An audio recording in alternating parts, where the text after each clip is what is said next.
Love this podcast? Support this show through the Acast supporter feature. It's up to you how much you give, and there's no regular commitment. Just hit the link in the show description to support now. Explaining football to the friend who's just there for the nachos? Hard. Tailgating from home like a pro with snacks and drinks everyone will love? An easy win.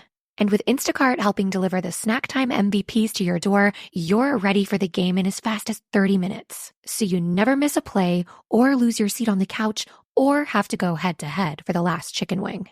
Shop game day faves on Instacart and enjoy $0 delivery fees on your first 3 grocery orders. Offer valid for a limited time. Other fees and terms apply. Hey, I'm Ryan Reynolds. At Mint Mobile, we like to do the opposite of what Big Wireless does. They charge you a lot. We charge you a little.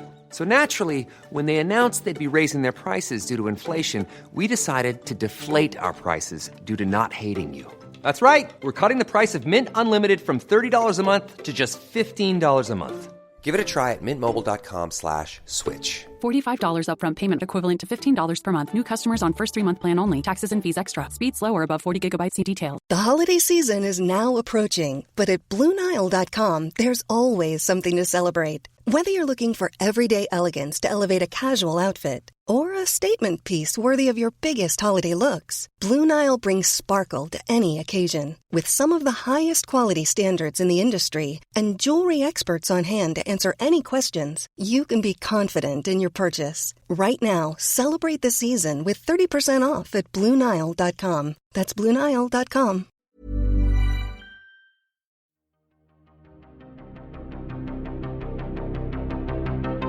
This is Writers on Film, the only podcast dedicated to books on cinema.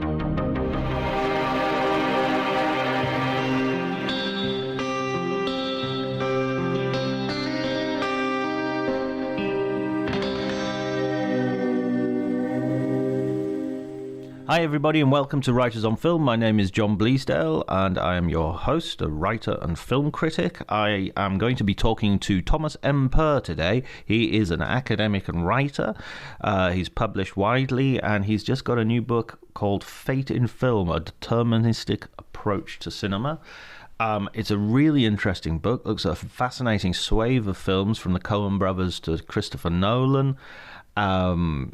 Lucrecia, Martel, lots of brilliant, Stanley Kubrick, lots of brilliant filmmakers, and a really interesting concept which, as you will see from our conversation, or as you will hear from our conversation, is applicable to so much in cinema, and indeed the whole idea of cinema itself seems wrapped up with an idea of freedom, determinism, fate. So really fascinating. I hope you enjoy it. If you do, please remember to like and subscribe to the podcast. If you could drop reviews, that would be great. I am also available for interviews or whatever. If you have your own podcast or you wish to promote our podcast, that would be super. That would be super duper or fandabby-dozy, depending on your preferred adjective of choice. You can follow me at Twitter at Dr. Jonty, DRJONTY, where I tweet far too much. So you might want to follow me, mute me, and then follow me, and then mute me, and unmute me when you feel like it, because I understand Twitter is a disease. I think Twitter is a pathology. I mean, I get a lot from it, especially humor, especially film recommendations. It's wonderful in that sense, but then if there was one invention that I would disinvent, that might be, oh wait a minute, nuclear bombs. Yeah, sorry, nuclear bombs. I disinvent nuclear bombs. Anyway, enough of me jabbering away, because the conversation is going to be worth listening to. You want to get straight to that. So enjoy the conversation.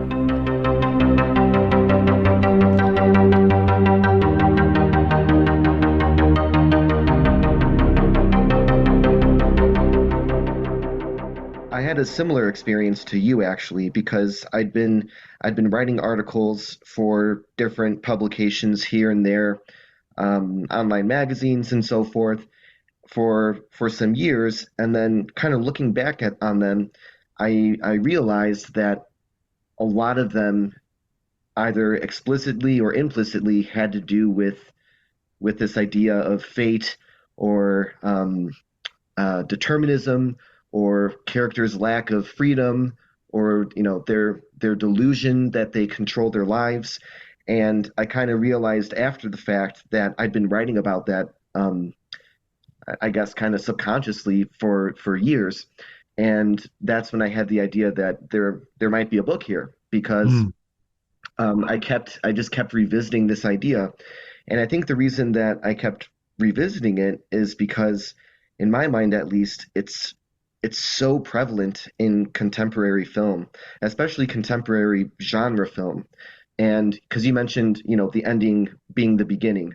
And as soon as you said that, I thought, the first shot of Midsummer and the painting, the sort of medieval looking painting that maps out the entire narrative, so that 10 seconds into the movie, you've kind of seen the whole movie. The whole narrative is presented to you as a still image almost, which just emphasizes that everything you're about to see is already there. It's already happened.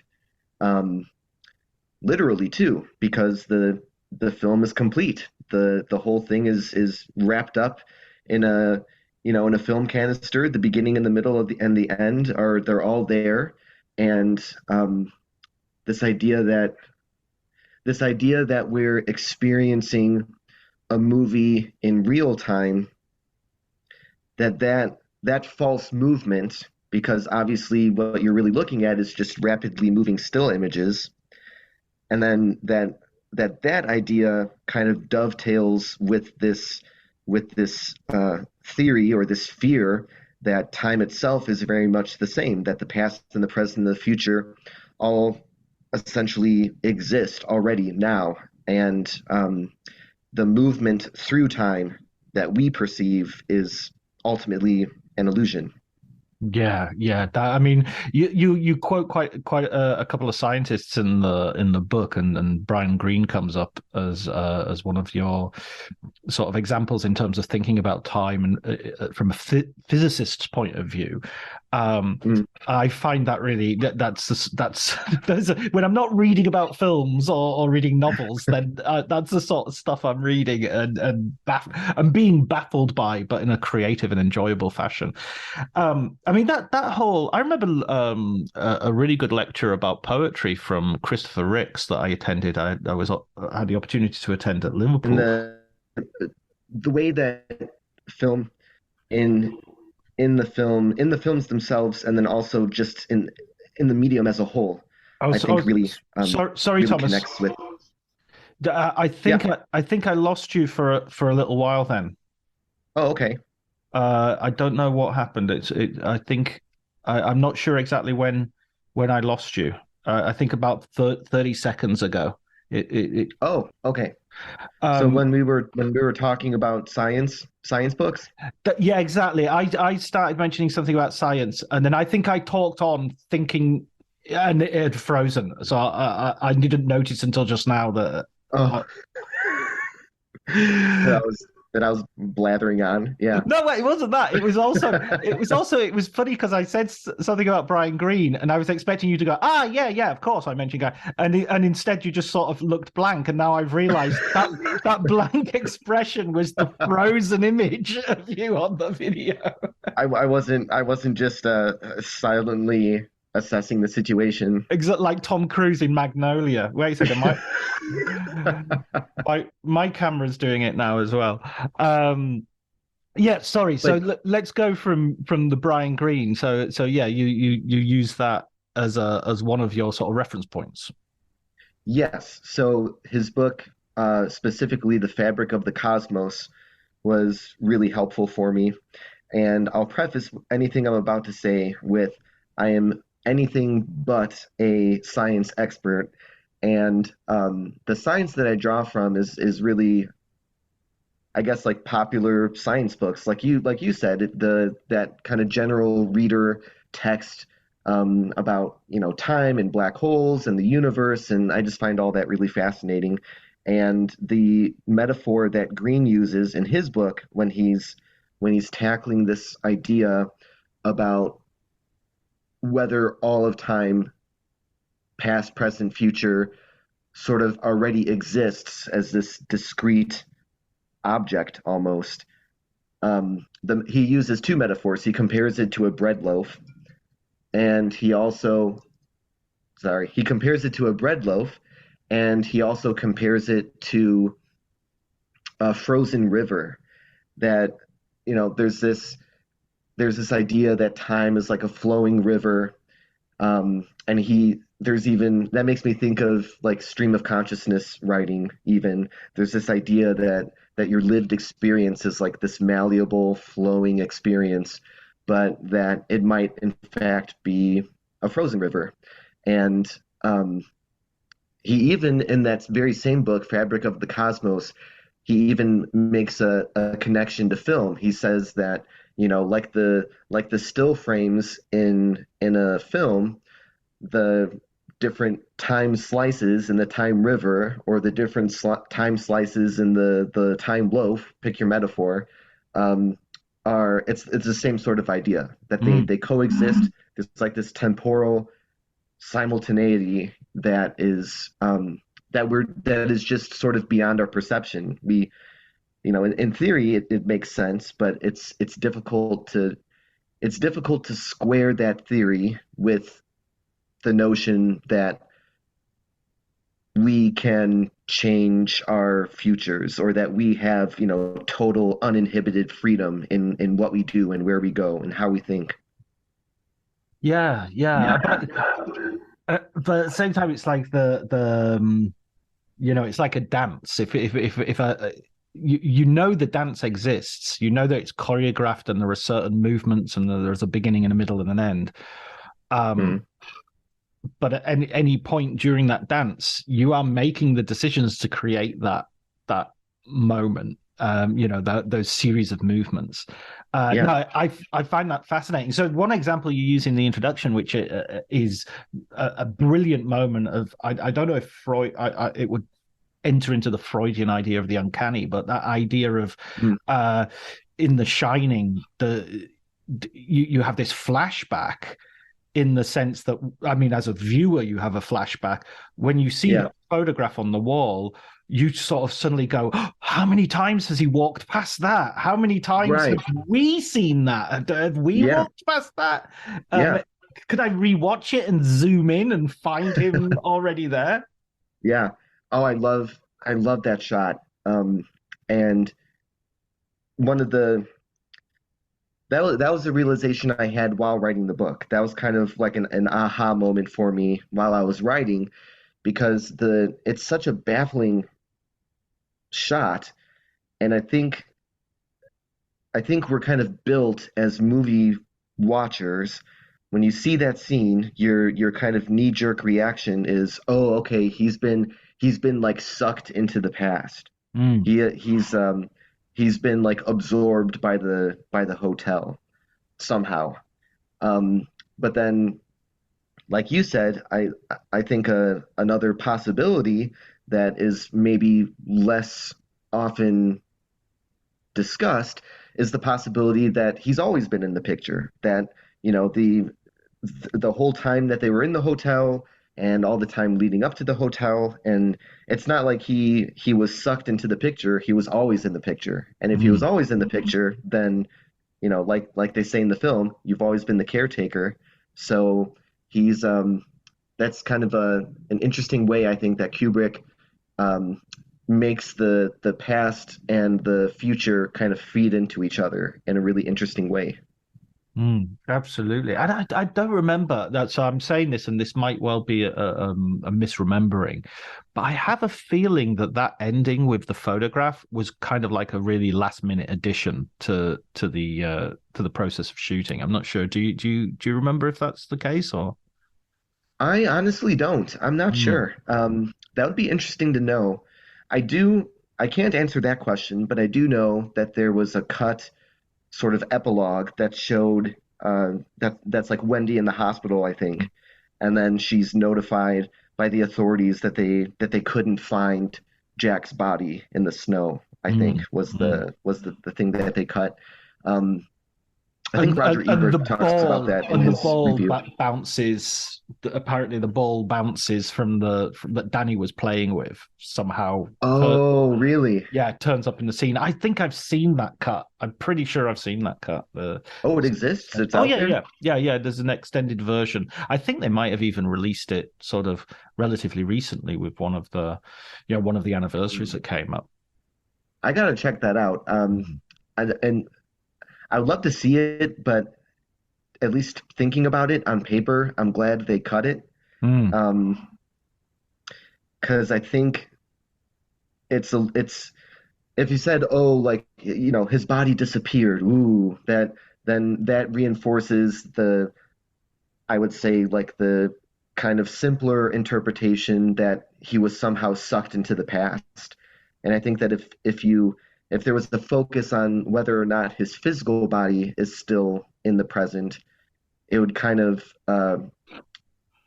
go against this idea that maybe he's always been in the photograph. So I think the implications of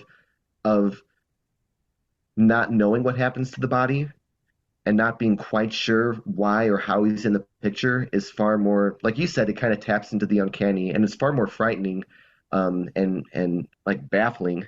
And so I think but I do want to see that. I'm a little embarrassed to say I didn't know that cut existed. I thought it was like stuff of movie lore, that it was like a lost scene or something. I have to look that up. No, I'm pretty sure it is, and I'm pretty sure I've seen it. Although I might be misremembering, and I've seen clips of it or something like that. And I'm pretty sure the thing about the discussion about the ending is in Michel Simon's book, or the sort of series of interviews that he did with Simon, which is a brilliant book, one of my first ever film books that I remember getting out of the library as a kid and reading. Oh wow, very cool. It's a beautiful book, beautiful. What's it called again? I think it's just called Kubrick, but the author is Michel Simon, the French journalist from Postif, who and guest of the podcast, previous guest of the podcast. Oh, okay, cool. So, he interviewed everybody. He's legendary. He's in his 80s now, but he was one of the last people to interview Terrence Malick during his Days of Heaven period. Oh man, they must have so many great stories.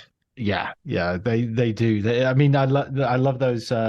There's a British journalist called Derek Malcolm who again is probably in his late 70s. And I meet him every now and again at festivals, and he just has, he has stories from when being a journalist was a totally different thing, Yeah.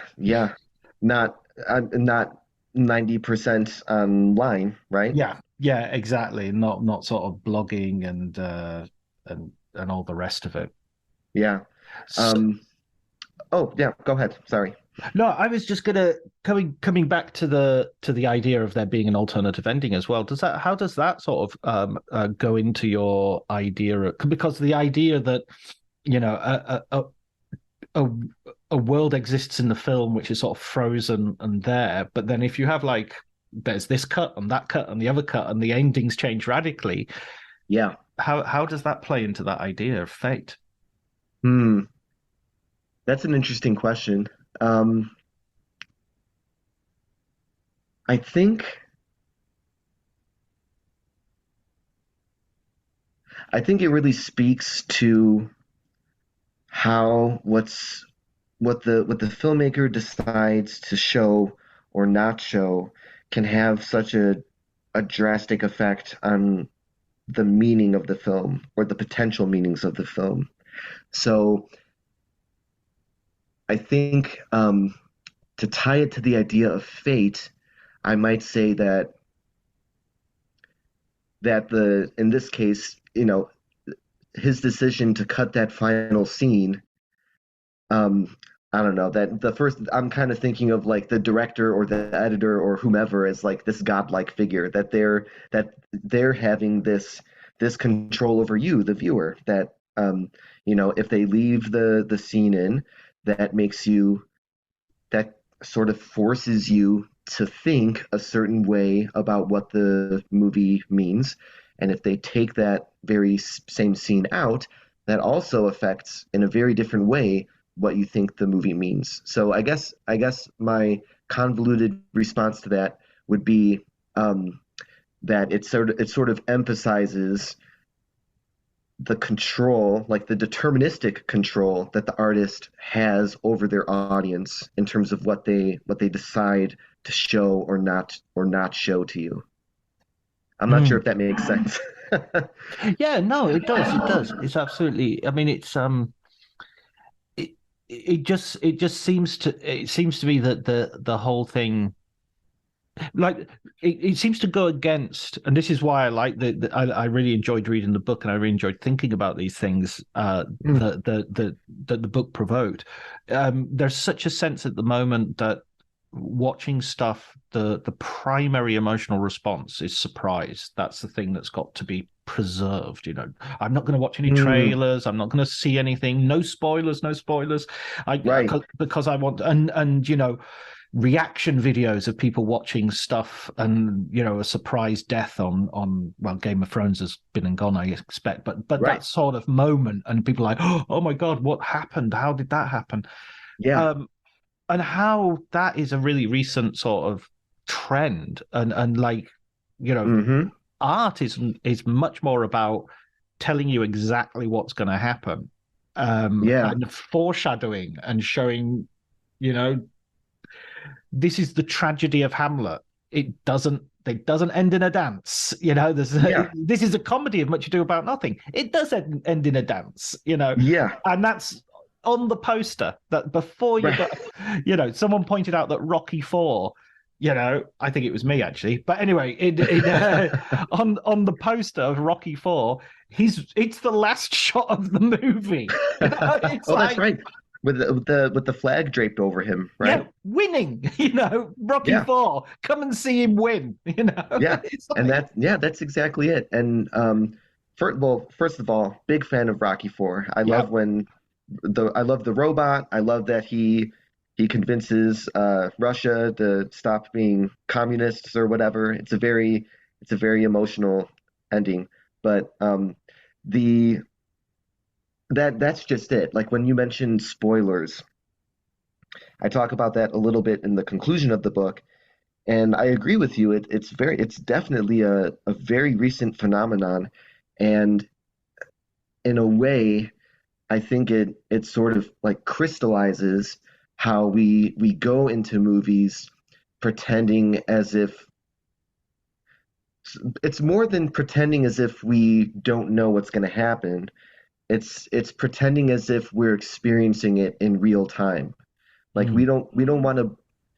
I think the reason that spoilers bother a lot of people is because it breaks that illusion that when you sit down in the theater and watch the movie, that you're seeing movement occur in real time. And because a lot of the time spoilers really aren't that spoilery, like if you said in one of the Superman or Batman movies, like the Zack Snyder ones, if you were to say like, oh, Superman dies in one of them, then a super fan would get like really pissed that you spoiled that Superman dies. But it's like, well, if you're even a moderate fan of comic books, you know that Superman is going to die at some point. So it's less that it's like a surprise and more that it breaks that illusion of like real time movement. Yeah. It's kind of like a reinforced sort of naivety, if you like, because I think of it in this way. This doesn't necessarily apply to films exclusively. In fact, I think if I went to see a comedian do a routine or a play, and I had a great time and it touched me and it did all the things it needed to do, and then the next night I accidentally went back. I went to another club and it was the same comedian, and he was doing the same routine. I would feel betrayed. no matter how nonsensical that reaction is, because Yeah, you know he's doing a routine. He's a professional comedian. He's not just turned up and been spontaneously hilarious. right. But that spontaneity is something which you give that presumption of spontaneity, that presumption of Yes, naive sort of like, oh, I don't know what's going to happen, and right. and it's like, and even as a critic, you kind of have to sort of turn off a bit of your critical thing. I mean, Hmm. I read a review of a film recently, and it said, this character ends the way this character always ends in this kind of film. And it was like a social realist film, and it's like, yeah, you know this guy's not gonna get get onto a government trading scheme and be fine. Right. It's Right. only one way this is going. Yeah. And it's kind of like, I felt a little bit that the critic wasn't playing the game. It was like, oh yeah, that's Yeah. true, but Yeah. you know, it's almost like an argument against genre, because a genre is Mm. about pretending that this thing is spontaneous, but we all know it's going to end badly or well or whatever, depending on the genre.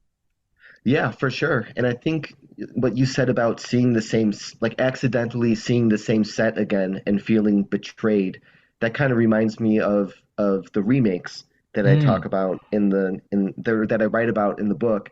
Um, Specifically the carbon copy remake, where a director, to the best of their ability, tries to replicate as close as possible, shot for shot, an entire film. And so, like, I write about Gus Van Sant doing Psycho in 1998, and Michael Haneke doing Funny Games again in America in 2007. And I think it's kind of the same idea, because they're in both cases. I think both directors were very open in publicity, for example, and saying, like, my goal was to truly remake it shot for shot, and yet that was kind of like a common criticism of those films, you know. And it's like, well, like you said, you're not, if you're going into it knowing that that's what they wanted to do, and then you feel like betrayed by that. It's kind of like what you said. You're not playing the game. You're not playing. Mm. They're inviting you to play this game, and you're kind of refusing to play it. Yeah, yeah, it's kind of like, oh no, it's fake. The Michael Haneke US version of Funny Games is fake because it's just a Right. copy of the original. But the Yeah. original was a fake. I mean, the original Right. had a shot list and had a script and had a Right. casting session, and back and back and back. Exactly. Yeah.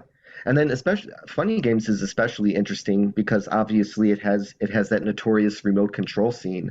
Mm. So so it's like the original version of the film already has this self-awareness built into it, and this deterministic theme built into it, and that the family's going to die, and there's Mm. nothing they can do about it. And even if the mother shoots one of the killers in the chest, they can just rewind it and redo it, because the family's fate is totally in the hands of the two killers, and totally in the hands of the filmmaker. And then to remake that is especially interesting. It's like a Russian doll of like the film's self-awareness. It's like a copy of a copy, which I think is really interesting. And I think those remakes get a bad rap, unfairly. I think the 2007 Funny Games and the 1998 Psycho are like fascinating. Um, and I think they're like their success hinges on the existence of the original. Mm. Their reason for existing is is based on is like dependent on something that's already out there. So that whole idea I just think is really fascinating. And like you said, it breaks the illusion of spontaneity. And I think maybe that's why some people reacted so strongly to them. But you can't win, because if you drastically remake something, then people are going to be upset about that too. So there's, I don't know, there's almost something sort of self-critical about those carbon copy remakes, because it's sort of, in my mind, it's sort of the filmmaker saying like, oh, you don't want us to mess with the original? Okay, you got it. Here's the original again. Yeah, with Vince Vaughn. Right. Yeah. I'm not gonna defend the Vaughn casting, but yeah, I love those movies. It's fun. It's fun watching them to the best of your ability, side by side. But yeah, I'm not gonna put Vaughn up there with Perkins. I'm not gonna go that far. But I mean, that's in a way. I found that casting really interesting because, at that point in his career, Vince Vaughn was like Swingers. He was this sort of affable lunk, and you pretty much a million miles away from Perkins in sort of physical stature and star power and all the rest of it. I mean, Funny Games, I do like the American remake. I think it makes more sense in American. I'm not sure if that's a way of saying it, but you know what I mean. It's like the only problem I have with it is that it casts two actors who are very much art house regulars in Naomi Watts and Tim Roth, and I think especially that stage of his career, Tim Roth was doing a lot of art house work. He was in Werner Herzog films and whatnot. I think it would have been better if it had Liam Neeson as the father, or Sylvester Stallone. I mean, because it really prefigures Taken. That's what it is kicking against. It's kicking against the daddy revenger. You come after my family. And that kind of casting would draw in more of the audience that I think he was trying to get. Yeah. Like because Haneke said the whole point for really his only reason almost for remaking it was to make it more accessible to the intended audience, being Americans. Yeah. And I think the film, like the remake, would have been more successful if it was packaged in a way that would kind of trick the everyday moviegoer who goes to it thinking that they're going to see, a Taken, and then just being blindsided by it. But it wasn't like packaged and delivered that way in the United States. It was very much, it had like a pretty big release, but it was very much sort of advertised and promoted as like a sort of art house film. So I think it failed. I don't know who's to blame for that in terms of, I think it's like a matter of marketing. Like they mismarketed it to an art house audience when they should have been trying to like dupe, maybe that's a judgmental term, but they were trying to trick people who just wanted to go and have like a fun time at the movies, and that would have been more effective in getting his message across. But I think actually your choice of word there is right, and that's probably why they didn't market in that way, because they didn't want to have a host of very angry people going, okay, you've mismarketed this to us. We thought it was this and it's something else. I think there was a thing there that wasn't necessarily accidentally mismarketed. It was probably quite consciously. We can't have families turning up expecting to see Bruce Willis kick ass and and then just coming out and questioning their existence. Yeah, exactly. And I mean, going to the heart of your thesis, that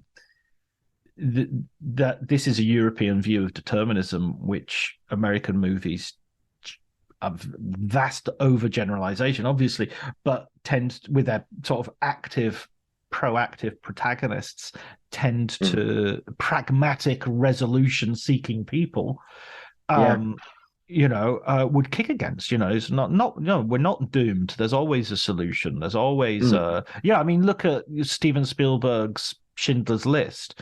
Who else could look at the Holocaust and think, yeah, but what about the guys who got out? What about the escape plan? there's always a way. There's always a way, Yeah. which is like, really? It's interesting you bring up Schindler's List because doesn't Haneke like really hate that movie? I've seen I think I saw in an interview that he really he was upset by that movie and that Spielberg was like creating using the Holocaust as a way to generate suspense Mm, is I think what he took issue with. mm. Yeah, I mean, I've not heard Haneke's take specifically. That doesn't surprise me at all. I would never in a million years have assumed that Michael Haneke would approve of a Spielberg movie, except to piss you off, except if it. Yeah, although I did hear that I read somewhere that I guess he was a big fan of Paul Schrader's Dog Eat Dog, which is really interesting because that is like the total opposite of the kind of movie you would expect him to like. Oh, but But Dog Eat Dog still has, the guy's screwed. I mean, yeah, it still has a that's really true. pessimistic sort of view of the universe. That's Um, true. what about a big one of the well, I want to go into some more of these films because one of the things that I loved about the book was there's such an excellent choice of movies that it really keys in with a lot of the films that I'm interested in as well. So Yeah. Jonathan Slater, you talk about his Identity trilogy. Can you just explain a little bit what you mean by that? Oh, sure. So the he only has three feature films, So and it has to be a trilogy. yeah, so it has to be a trilogy, and that's it. What's your next question? No, Okay. it's Sexy Beast, Birth, and Under the Skin, and the superficially they seem to be very, very different films. So Sexy Beast being a very stylish, um, sort of like poppy gangster film that's funny and colorful, and has like a Brit pop soundtrack. We've got Birth, which is this very austere melodrama about reincarnation and these very like muted colors um and it's a very romantic movie also, I think. um and then Under the Skin being as far away um from those as you can probably get. Under the Skin is closest to something like an avant-garde film or even like a silent movie. um there's so little dialogue, or so the dialogue is almost like secondary to anything that you see on the screen. um and of course, there are three very different genres. So you've got the gangster film, you've got the spiritual melodrama, and you've got the abstract science fiction film. But the through line for all three of them is that, and what I really attach to and I think is really fascinating, is that all three of those movies in some way are about a protagonist who is trying to assume a new identity and fails to do so. And that overarching theme, I don't think is a mistake or a coincidence. I think it's something that Glazer is tapping into, to kind of comment on whether or not it was a conscious decision. I think it's a commentary on how it's impossible to become something that you're not, like um or very difficult to become something that you're not. So like in Sexy Beast, Gal is trying to live the life of the retiree lounging by the pool, but inevitably he gets sucked back into his gangster life.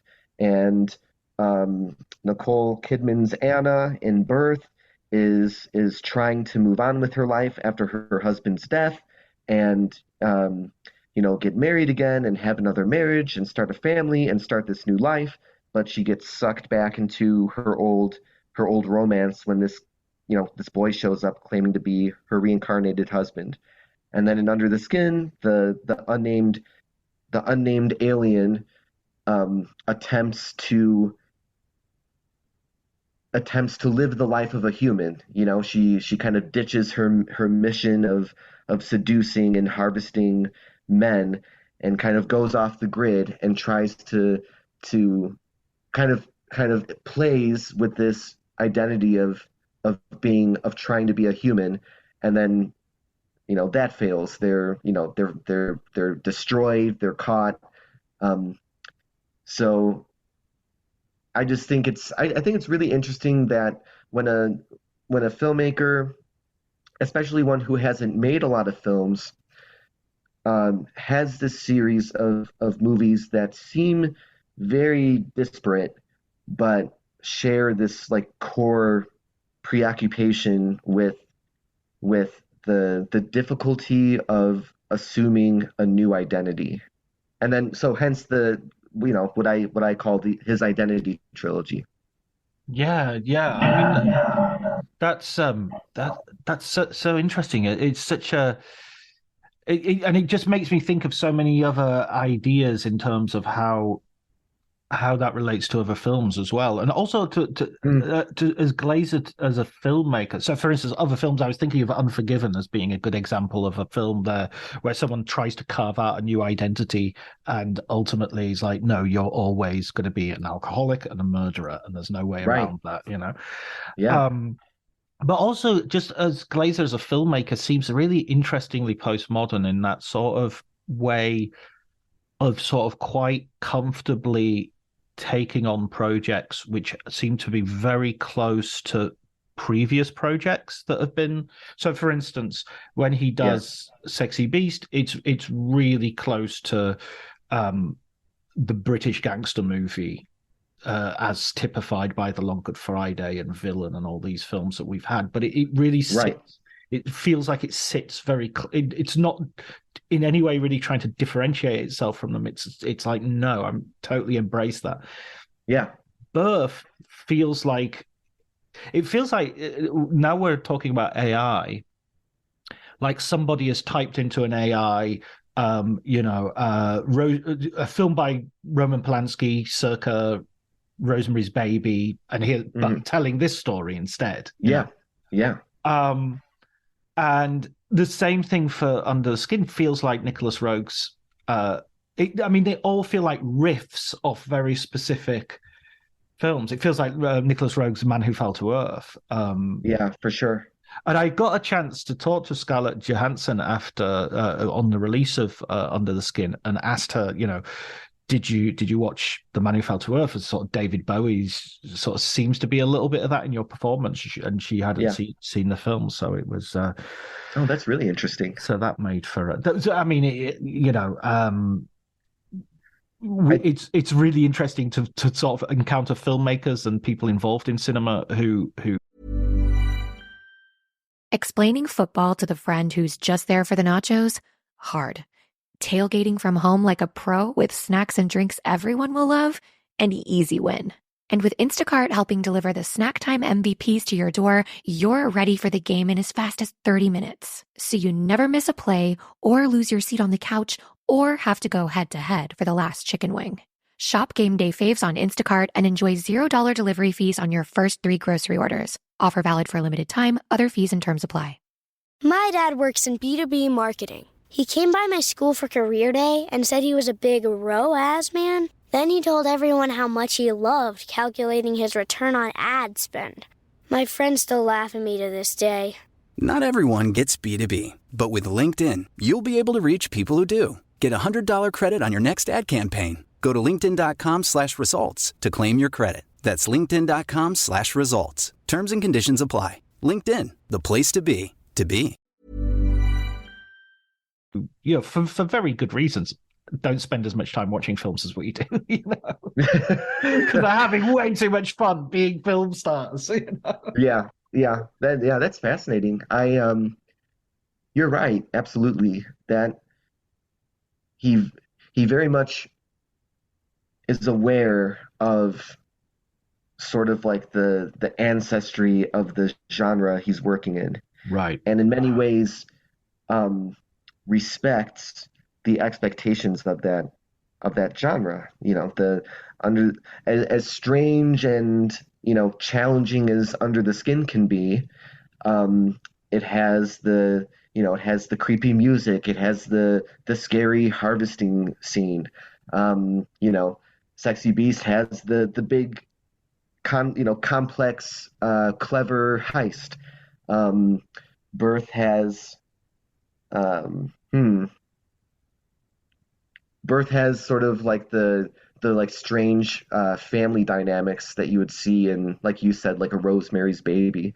Um, so I agree. I always find it Or to even be just like the haircut of the Mia Farrow yeah, haircut, it's absolutely, yeah, and how they explore motherhood and marriage, and the sort of the husband who has maybe ulterior motives, and it's all there, but he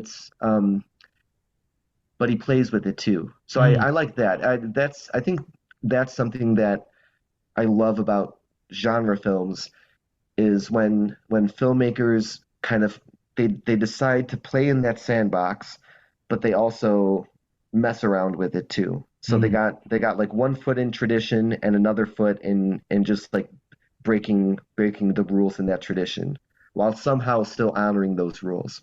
Mm, mm. I mean, another film that sort of keys in with this idea of fate as well, and does a similar thing to what you're describing, I think, would be No Country for Old Men, the Coen brothers film. Mm-hmm.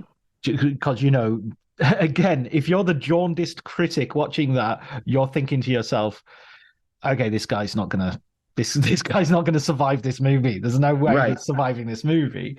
Right. And so, the whole of the pursuit is based on doom, Yeah.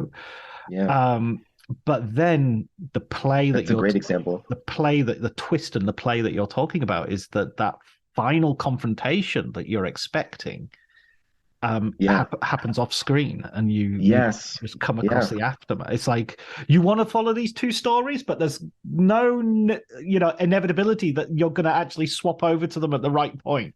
You're going to be following the wrong guy when this happens. Right. Yeah. I love that. And I love speaking of like bucking those expectations of like the chase film, that Anton Chigurh just like he just wanders off, and there's no, like you said, there's no big showdown. You might expect the big confrontation between him and the Tommy Lee Jones character, or whatever, but no, I mean, he gets in a car accident totally by accident, total coincidence, and wanders off, and then that's it, he's gone. And that, but like you said, that in many ways that's a film that is just embodies the genre too. It has so many, it's full of so many like unbearably suspenseful set pieces that if you're a fan of the chase film, or if you're a fan of the crime drama, there's plenty of stuff in that movie that you would just like eat up, because it like captures exactly what you would want from that genre, but then also kind of pulls the rug out from under you in other respects. Yeah, Tommy Lee Jones is a policeman on his last job, and Right. he's going to retire, and it's sort of so weird to see him actually retired.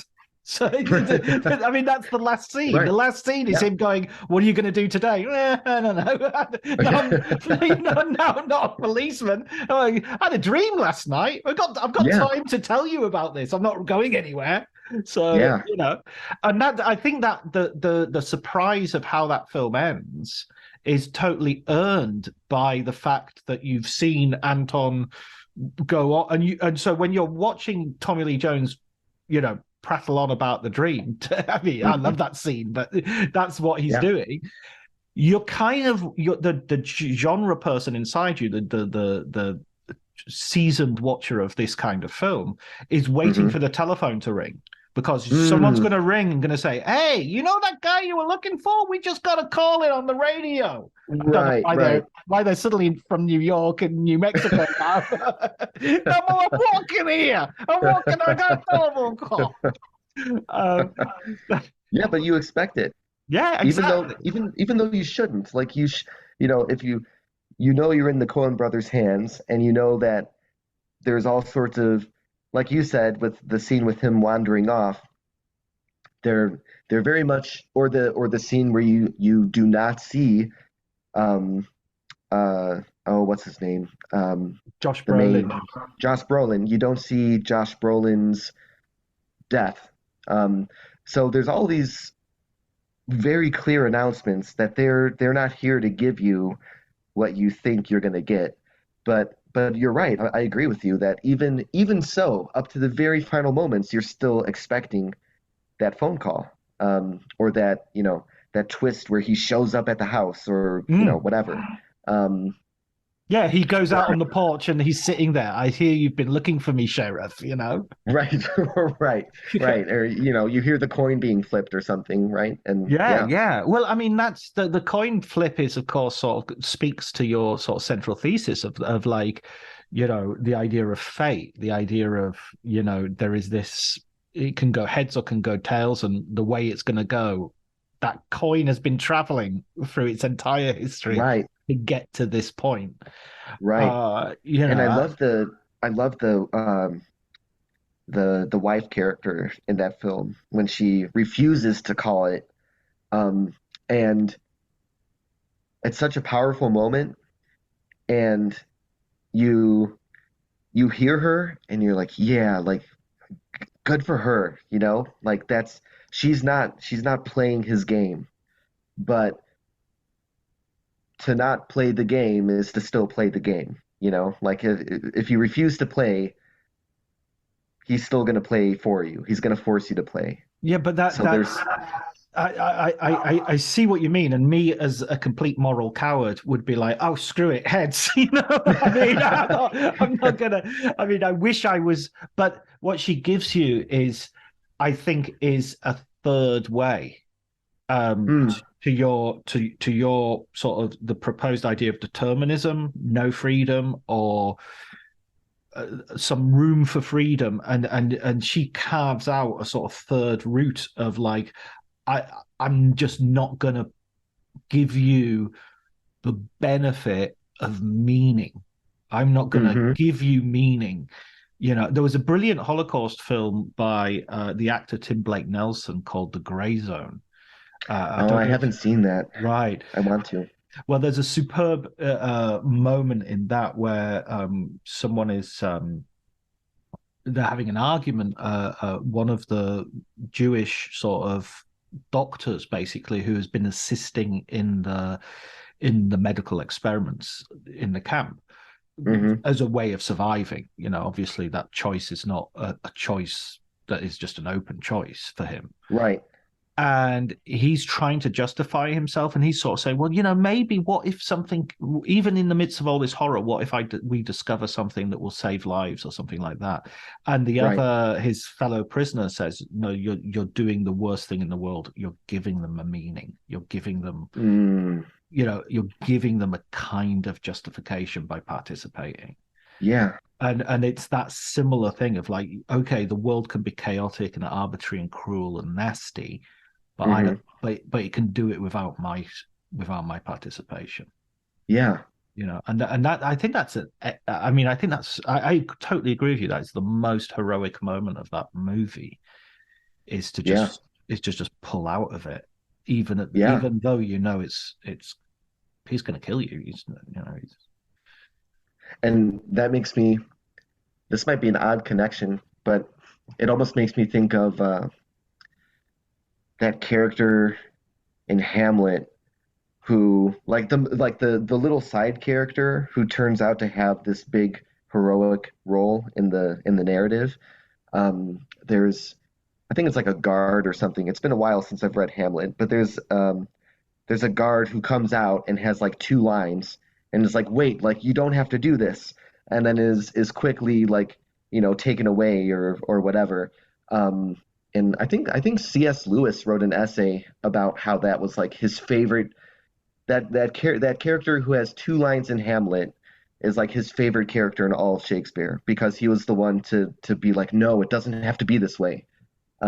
So yeah, those I live for those like little moments in films, like that tiny little like blip that shows a character kind of going, I don't know, going against the grain, or like calling out this like vast controlling system for what it is. They can't escape it necessarily, but they exercise some control, at least by being aware of it, I guess. Yeah, yeah. I mean, yeah, it's almost as if it goes with the meta idea that we're watching a film with characters reading lines, doing something, and trapped inside a plot and inside a genre, inside a narrative. Yeah. I mean, horror films, and this will bring us to some other movies that you mentioned. I remember there was a film. I miss it. It doesn't happen so much these days. I really miss it when you would hear about a film and not see it for ages. You'd hear, so everybody was talking about Wolf Creek, and everybody had seen it and they were talking about it. But for some reason, I was in Italy, I couldn't get, and somebody finally turned up with a copy of the DVD, and I watched it. Yeah. And everybody had talked about how gruesome the last half an hour is. And but what I found incredible about that film, that the first hour or so, it's like one of those, it's like Psycho or Audition, maybe, that it starts as generically as one thing and then shifts into something else. So at the beginning, it's just kind of a road movie, and you're getting to know these characters, and the characters are very well acted and very well written and very realistic. And I found myself, because I knew this isn't going well. They're trapped in the horror genre. Right. Right. Can't this be a comedy? Do we have to go there? Yeah. It seems so nice. What you're. Well, I love how you said that. Trapped in the genre. That's just it. I don't know. That makes me think almost of. I know I mentioned it already, but it makes me think of Midsummer again. That minus the opening sequence, which is very horrific, a good chunk of the movie is like an exploration of a culture. It's almost like an ethnographic analysis of this subculture, and it's funny too. It's really funny in at points, and then you like the characters, you care about them, you enjoy like hanging out with them. The like ignorant friend who's like vaping during the ceremony is funny, and he's kind of a jackass, but you like him, but that it's not going to end well for him. That he's going to become the skinned fool at some point. Yeah, absolutely. And that's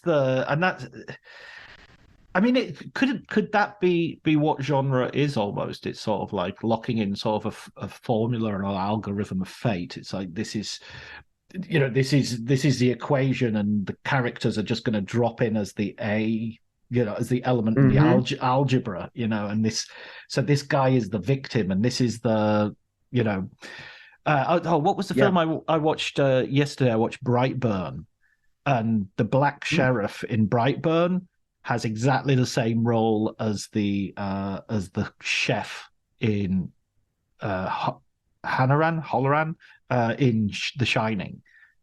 Oh, okay, yeah. This black guy is just turning, and the fact that he's black as well, I don't think is coincidental. I think there's a sort of like the sacrificial sort of aspect of it, and it's sort of like this guy is going to show up 2/3 of the way through as I'm here to rescue the situation, and whack, right. He's and then immediately die. Yeah. Spoiler for he's a blood bag just heading for his execution, and it's that same sort of idea of inevitability. So yeah, it's like the guy in Star Trek realizing he's putting on a red shirt. It's like, ah, shit, I guess I'm this guy.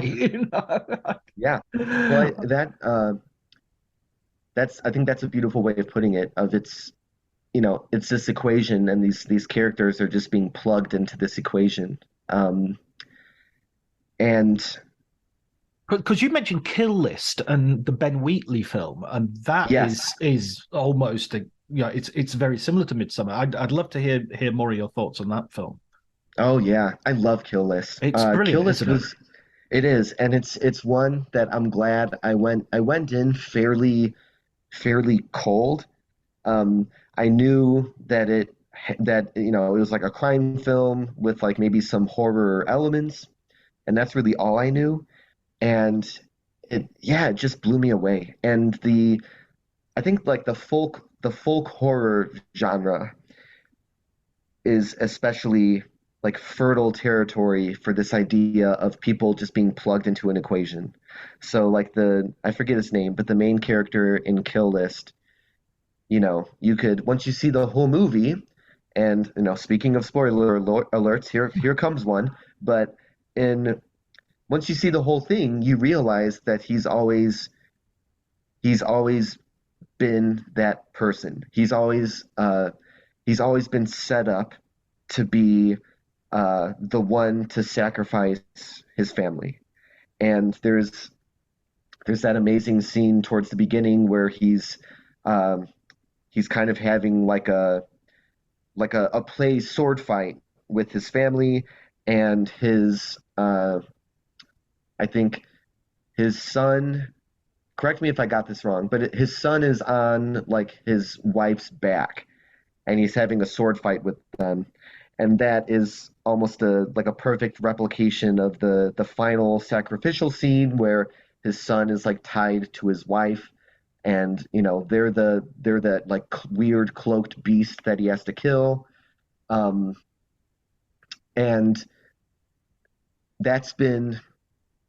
that role has been assigned to him. That dark organization, whatever they are, their motives and reason for existing is never explained. Maybe it can't be explained, right? But they've been orchestrating things sort of behind the curtains throughout the whole film, and his role was always going to be the one to kill the hunchback. I think it's called the hunchback. He was always going to be the one to kill the hunchback. Yeah. And they've and just like that, I would connect that even to, I write about Hereditary. From the very beginning, Peter, the brother character, was forces beyond his control were at work arranging things very specifically so that he would become, the reincarnation of his sister. And, or, because we were talking about like folk horror, even in like The Wicker Man, the cop was brought to this island and for the sole purpose of becoming this sacrifice. And there's absolutely nothing he could have done about it to escape that role. But yeah, Kill List is brilliant. And talking about like playing with genre too, because that's one that has almost like a 180 from like, grimy crime drama to folk horror, like in with a snap. And but somehow it works. It's startling, but it works. It doesn't feel like a trick. And I'm not quite sure how Ben Wheatley pulls that off, but it's very impressive. I'd argue that there's also, in his choice of editing, his choice of performances, the way the performances are, it plays out at the very beginning almost like a Mike Leigh film or a Ken Loach film, which is and they do movies which you would, I think, wrongly would be categorized as sort of outside of genres, and social realism is sort of like, of course social realism is its own genre. It has its own markers. The fact that Kill List can kind of do that, and at the opening, that the scene of him and his wife arguing, the party could easily be from a Pinter, could easily be from some sort of British TV Michael Lee Abigail's Party sort of thing from the 70s or 80s. It's just very naturalistic. It's very the documentary almost. The cutting is really off-puttingly unprofessional, if you know what I mean. It's not smooth. It's not a movie. It's not a slick crime drama, and then it goes into that, and then it goes into the horror. So it's sort of like it's like three movies. You're totally right, and by far the best thing he's ever done as well. It's like agreed. And the kitchen sink stuff in the beginning is fantastic, and I love the opening scene and the first shot is like in medias res, where it's like mid argument, and I think the first line is the wife like screaming into the camera like, there is no fucking money, they're having this big the marriage might end argument, and we're just like thrown right into this thing. Exactly. And it's brilliantly innovative in the sense that I love films which start with something really big like that, where you don't even know who are these people, whose side am I supposed to be on, I've not been introduced. It's sort of like it's an unwarranted intimacy that's being forced upon me. I should get to know these people before I get to this level of naked honesty. It's really off-putting, and it's really brilliantly keeps you constantly off-put. Is that right? Is that a way I can say it? I think so. I think that works. Okay. What about there's another film that I want to do, and I know we're coming towards the end now, so I'm very aware. I'm just so aware that so much I want to talk about in terms of this book and in terms of these I'm happy ideas. to keep talking. Yeah. But on a sort of another, if you like, another sort of level, a filmmaker who you mentioned in your book, Christopher Nolan, of course, has with The Prestige, with Tenet, you talk about in terms of him playing with time, in terms of him Memento, of course, plays with time by going backwards. The Prestige with the doppelganger.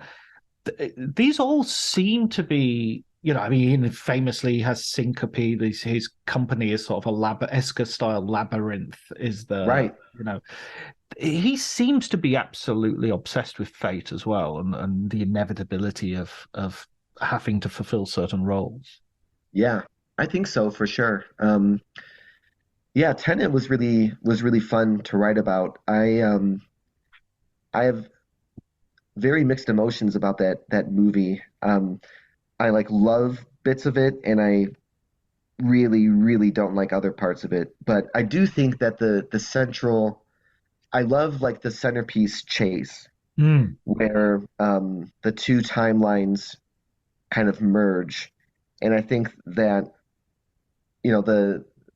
the car chase is playing forwards and backwards at the same time, and the forward moving version of the car chase wouldn't be able to occur without the simultaneous backward moving version of the car chase.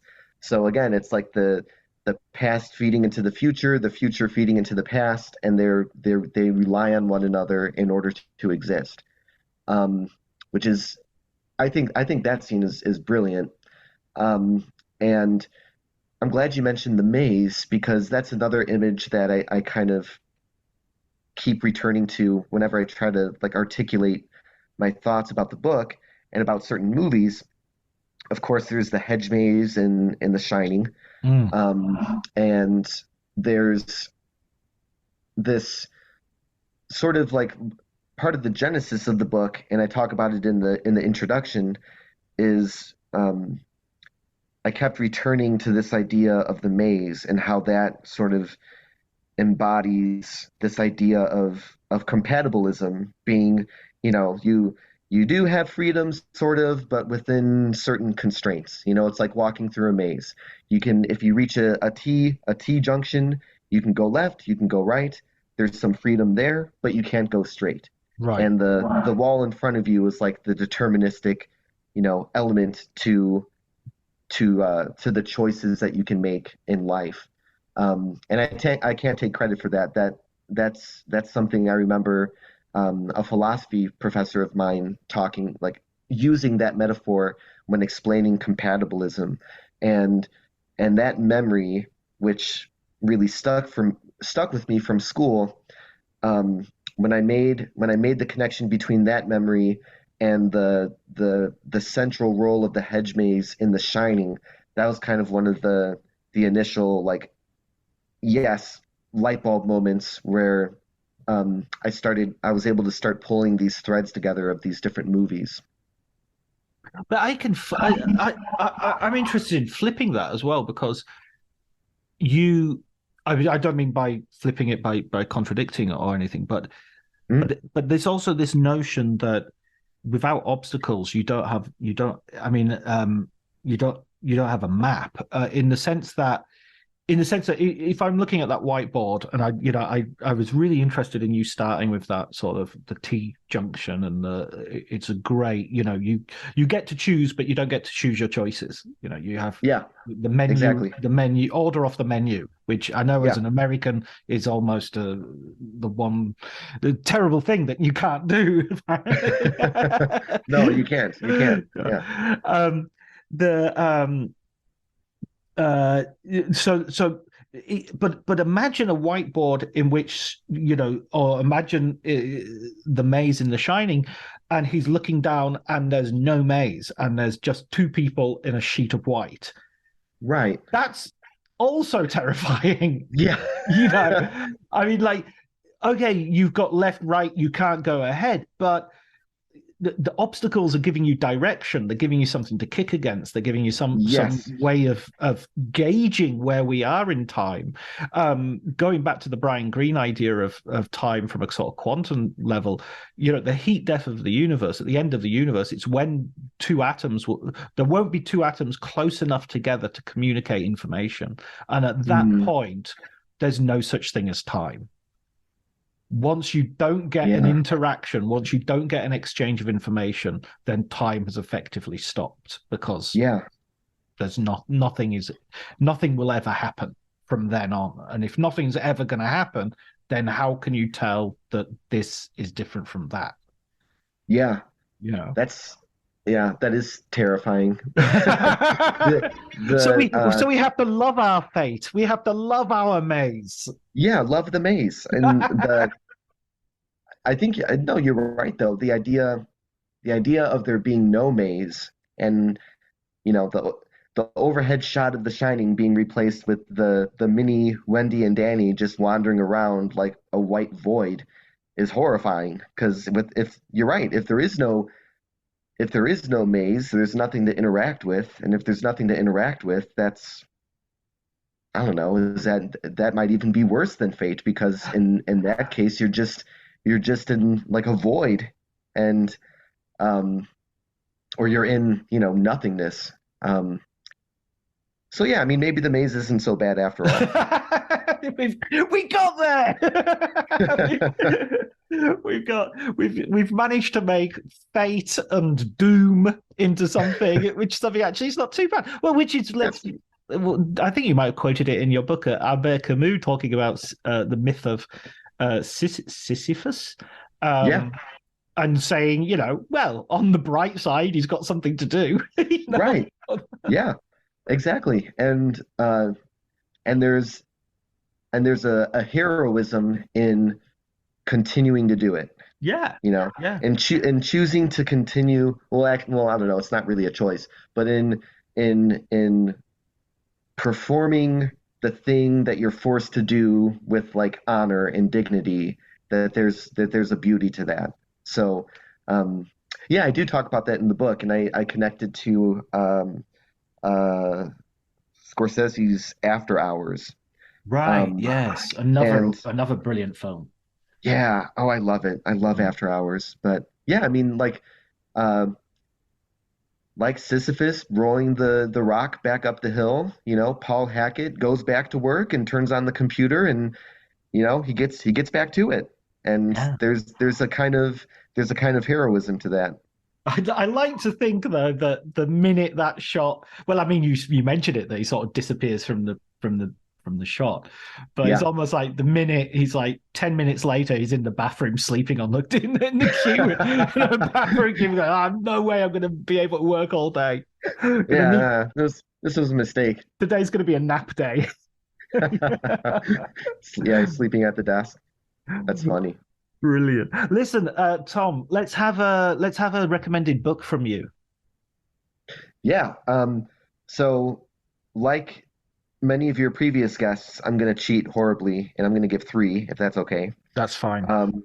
So, and I've got two that were very influential in terms of my writing of fate and film, and so I've got Pippin's Filmed Thought, which is, I think I haven't read a ton of philosophy on film books, but a pretty good amount, and I think that's the best one I've ever read by far. He has this brilliant analysis of Cirque's. Is it All That Heaven Allows? Is Yes. that Yes, the that's Cirque film? Yeah. So that's one that, just in terms of like exploring the intersections between film and philosophy, I think that one is just fantastic. Maureen Foster's Alien in the Mirror was very helpful for me when I was writing the Glazer chapter. And that whole book is about almost exclusively about Under the Skin, and I love Under the Skin, so I just ate that book up. And then a book that I just had fun reading, not really connected to any of my writing, is American Twilight, and it's a collection, and it's the subtitle is The Cinema of Tobe Hooper, and it's like a reassessment of Tobe Hooper's work,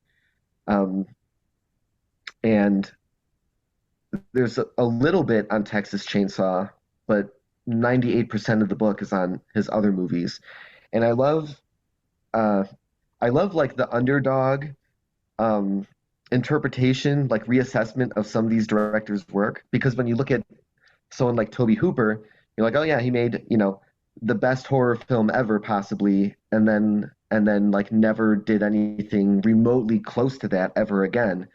So he's kind of written off. But that collection I really loved reading because, you have writers defending like The Mangler, his movie about like the killer laundry machine or whatever, right? And I love when people reassess stuff that's sometimes written off as just like garbage, and saying like, well, wait a minute, maybe there is something. Maybe there is something else here that's going on that's interesting and worth talking about. And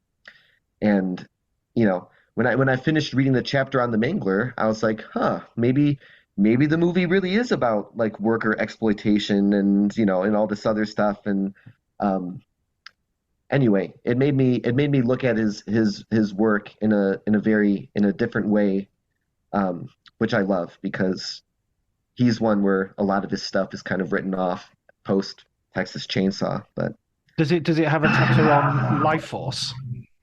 Yes, there's a chapter on life force, as like as sort of like that's his Hammer film, right? Basically, right. And I think he's even called it that himself. And then there's chapters on like his last one, Jinn. There's a whole chapter on Jinn. So yeah, just it made me want to go and watch Jinn, which I thought would never happen. So if a book can do that to me, I think that's pretty impressive. I'm quite fascinated by these film directors who the trajectory of their careers, are very sort of marked. I'll give you another example. Would be someone like William Friedkin would be someone who has had that sort of 1970s was huge and then couldn't get arrested for and then made sort of fairly disappointing films, and now has had something of a resurgence. Who's the other? Mm-hmm. In Italy, Dario Argento sort of, couldn't seem to put a foot wrong for a decade, and then somehow kind of, I don't know, just completely seemed to lose it. Yeah. I mean, I know that some people say his last one is supposed to be something of a return to form, but it's like, it's like waiting for the good Bob Dylan album in the 80s. It's just like, it's just not good. Even if it, our definition of good is going to have to change if we're, right. if we're not going to be really disappointed. Friedkin's a really interesting one. I know one that I know that like he thinks is a very good film, and a lot of people don't think it is, but it's been like reassessed some in the past maybe decade or so. Would be like Cruising, which is certainly a very problematic film, but a really fascinating film. So I like a good fascinating failure. Those are always a lot of fun. And I really like Cruising. I'll stand up for Cruising. I think it's good. Yeah, Cruising's good. That's another one that has a very strange kind of like baffling ending. Yeah, absolutely. Yeah. A little bit of him sort of rehearsing or redoing his French Connection ending, which seemed to be something that he could never get over. I think Live and Die in LA has a similar sort of, has one of those endings where he kind of, spoiler for Live and Die in LA, he kind of kills off his main character in a really surprising way, sort of preempts your expectation. Yeah. To Live and Die in LA and then Cruising both have the new protagonist very like moodily wearing sunglasses, right? Yes. Isn't that kind of the image? Yeah. I love when directors like just shamelessly embrace redoing the same ending over and over. Like I love that Paul Schrader has copied the ending to Pickpocket at least 3 times, and I think that's great. I just think that's fascinating. I love when you can tell they're like obsessed with it, and like I went into the card counter and I was like, I wonder if he's going to do a riff on the Pickpocket ending with this one, and he did, and it wasn't surprising, but I loved it, and it's like their font. Their obsession. Yeah, exactly. Yeah. It's all the little signature at the end, a little flourish as they finish their work. Yeah, love it. Yeah. Well, listen, it's been brilliant talking to you, Thomas. I've really, really loved the book, and there was a moment where you mentioned Derrida, and I've been to the temple of high postmodernism, and I shriveled at the naming of the one who must not be named, and I thought, oh no, where are we going, please. But you managed to talk about really interesting, complicated ideas, but in a way which is very, very accessible and very and just made me want to go and watch these movies again. And as you can tell from this conversation, made me think of other movies you could apply those ideas to. Yeah, for sure. Yeah, well, thank you for your kind words, and that means a lot. And I had a blast talking. So yeah, thanks for having me.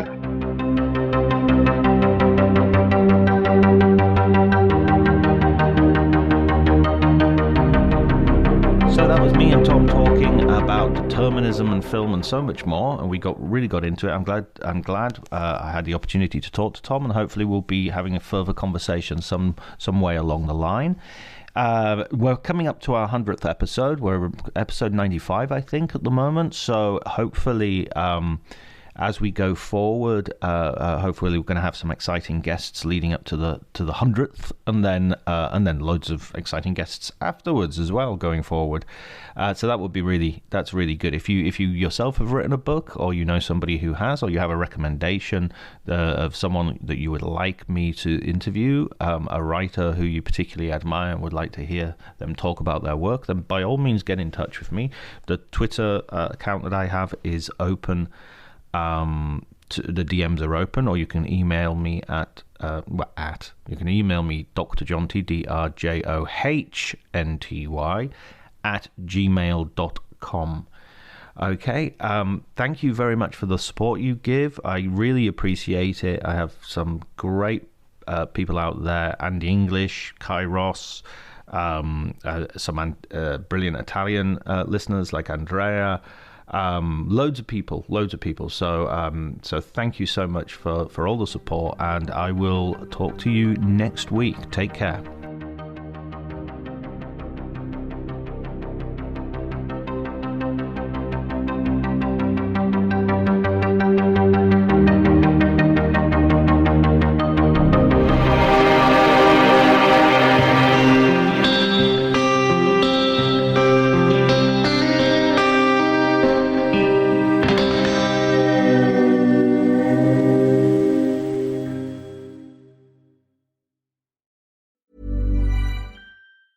As the days get shorter and the nights chillier, it's tough to keep up your fall workout routine. Thankfully, there's Alo Moves, the app that brings workouts and wellness to the comfort of your home. Join alomoves.com with code ACAST for a 30-day free trial and 20% off an annual membership. From yoga and Pilates to sound baths and meditations, Alo Moves has it all, with classes made to fit every schedule. Find your perfect wellness routine anytime and anywhere with code ACAST at alomoves.com. If there's one thing that my family and friends know me for, it's being an amazing gift giver. I owe it all to Celebrations Passport from 1-800-Flowers.com, my one-stop shopping site that has amazing gifts for every occasion. With Celebrations Passport, I get free shipping on thousands of amazing gifts. And the more gifts I give, the more perks and rewards I earn. To learn more and take your gift giving to the next level, visit 1-800-Flowers.com/ACAST. That's 1-800-Flowers.com/ACAST. This episode is brought to you by Progressive Insurance. Do you ever find yourself playing the budgeting game? Well, with the Name Your Price tool from Progressive, you can find options that fit your budget and potentially lower your bills. Try it at progressive.com. Progressive Casualty Insurance Company and Affiliates. Price and coverage match limited by state law. Not available in all states.